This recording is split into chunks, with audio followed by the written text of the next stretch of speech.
ओम नमो भगवते वासुदेवाय। मित्रों, आपके और आपके परिवार पर भगवान नारायण की कृपा सदैव बनी रहे। बहुत समय पहले की बात है। एक थी इल्ली और एक था घुन। एक दिन इल्ली बोली कि आओ घुन, कार्तिक का स्नान करें। घुन बोला कि तू तो गोरी पड़ी है, तू ही नहा ले। मेरा तो मोट बाजरा पड़ा है, तो मैं नहीं नहाऊंगा। मैं तो हरे बाजरे का सीटा खाऊंगा और ठंडा पानी पीऊंगा। दोनों के बीच हुई इस वार्तालाप के बाद इल्ली तो राजा की लड़की के पल्ले के साथ लगकर चली गई और घुन नहीं नहाया। कार्तिक मास खत्म होते ही दोनों मर गए। कार्तिक का स्नान करने से इल्ली राजा के घर जन्म लेती है और घुन राजा के यहाँ गधा बनता है।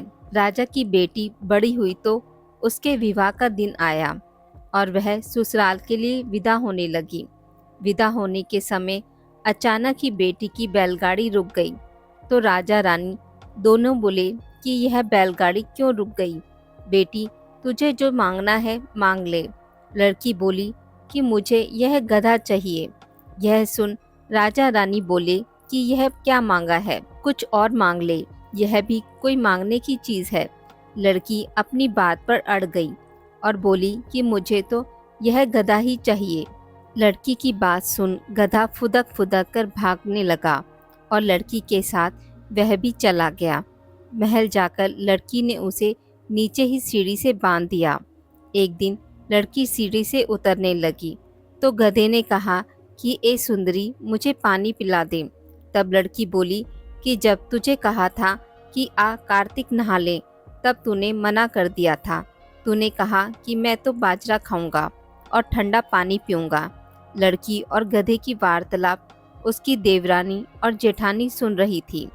वह दोनों अपने देवर के पास गई और बोली कि ये तुम किस जादूगरनी को ब्याह कर लाए हो, यह तो जानवरों से बात करती है। अपनी भाभियों की बात सुनकर लड़का बोला कि मैं जब अपने कानों से सुनूंगा और आंखों से देखूंगा तभी मानूंगा। अगले दिन वह सीढ़ी पर छिपकर बैठ गया। उसकी पत्नी आई और गधे ने उससे फिर वही बात कही, जिस पर रानी ने भी वही जवाब दिया।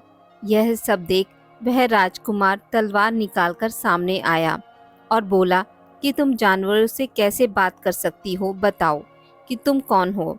उसकी पत्नी ने उससे बहुत कहा कि औरतों का भेद नहीं खोलना चाहिए, लेकिन वह अड़ा रहा कि नहीं, मैं तो सब जानकर ही रहूंगा। राजकुमार की जिद के आगे उसकी पत्नी हार गई और उसने पिछले जन्म की सारी बातें उसे बता दी कि वह इल्ली थी और यह गधा घुन था। इससे मैंने कार्तिक नहाने की बात कही, लेकिन इसने मना कर दिया, जिसके परिणाम स्वरूप यह इस जन्म में गधा बन गया और मैं राजा की लड़की के पल्ले से लगकर नहाई तो मैं राजकुमारी के रूप में पैदा हुई। इसलिए मैं तो इससे पिछले जन्म की बातें कर रही थी। सारी बात सुनकर राजकुमार बोला कि क्या कार्तिक स्नान का इतना पुण्य मिलता है। रानी ने कहा कि हाँ, बहुत पुण्य फल मिलता है। अपनी पत्नी की सारी बातें सुन राजकुमार ने कहा कि यदि कार्तिक स्नान का इतना महत्व है, तब हम दोनों जोड़े से कार्तिक स्नान करेंगे और दान पुण्य भी करेंगे, ताकि आने वाले समय में हम सुखपूर्वक रह सकें। दोनों ने जब जोड़े से स्नान किया तो उनके पास काफी धन हुआ। हे कार्तिक महाराज, जैसा आपने इल्ली को फल दिया वैसा ही सभी को देना, लेकिन घुन जैसा फल किसी को ना देना। आज की इस वीडियो में बस इतना ही।